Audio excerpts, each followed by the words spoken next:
राधे कृष्ण राधे कृष्ण। बलदेव जी का रेवती के साथ विवाह।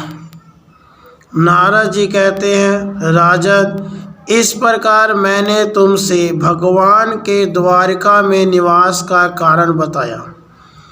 अब उन परमेश्वर बंधुओं की विवाह आदि के सारे वृत्तांत सुनाऊंगा।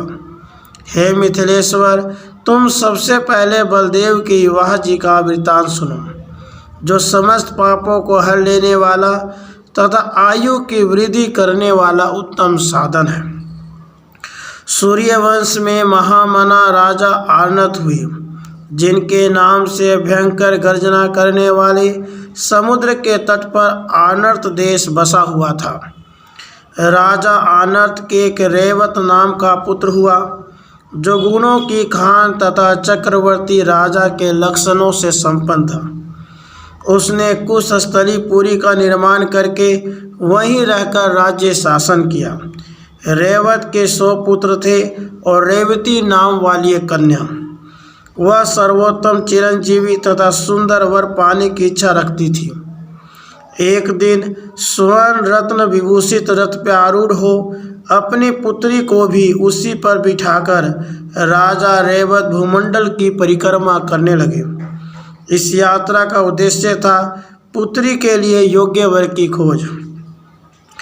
अंतोगत्वा राजा ने अपनी पुत्री के लिए वर की जिज्ञासा के निमित्त योग बल से मंगलकारी ब्रह्मलोक में पदार्पण किया और वहां ब्रह्मा जी के चरणों में शीश झुकाया। उस समय ब्रह्मा जी की सभा में पूर्व चिति नाम की अप्सरा का गान हो रहा था, इसलिए वे एक क्षण तक चुपचाप बैठे रहे।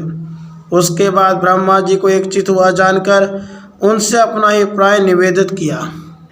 रेवत जी बोले, प्रभु, आप परम पुराण पुरुष हैं।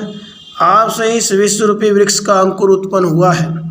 आप उन परमात्मा परमेश्वर हैं और अपने परम इष्ट धाम में सदा स्थित रहकर इस जगत की सृष्टि, पालन और संहार किया करते हैं।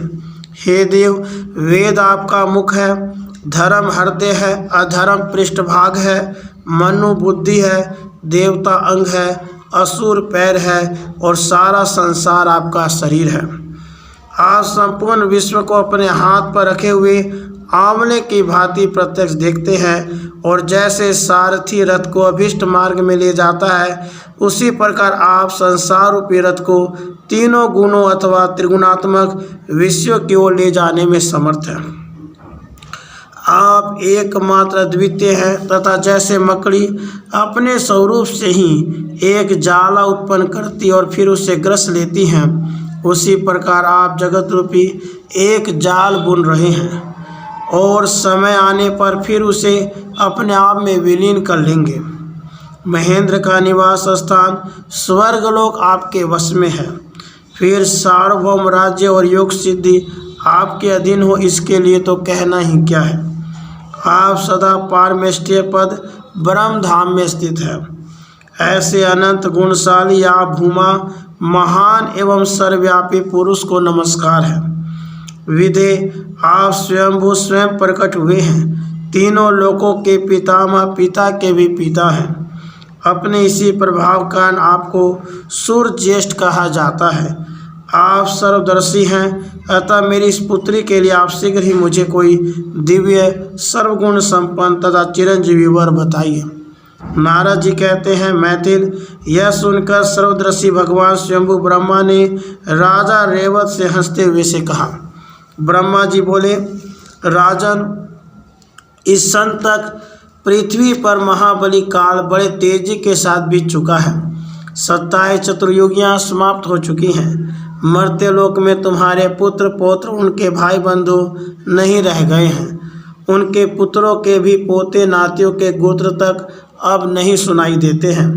अतः राजन, शीघ्र जाओ और सर्वश्रेष्ठ नर रत्न सनातन पुरुष बलदेव जी को यह कन्या रत्न समर्पित करो। साक्षात गोलोक के अधिपति परिपूर्णतम प्रभु बलराम और केशव भूमि का भार उतारने के लिए अवतीर्ण हुए हैं। असंख्य ब्रह्मांडों के अधिपति होते हुए भी वे दोनों भक्तवत्सल हरि वसुदेव नंदन होकर द्वारका में यदुवंशियों के साथ विराज रहे हैं।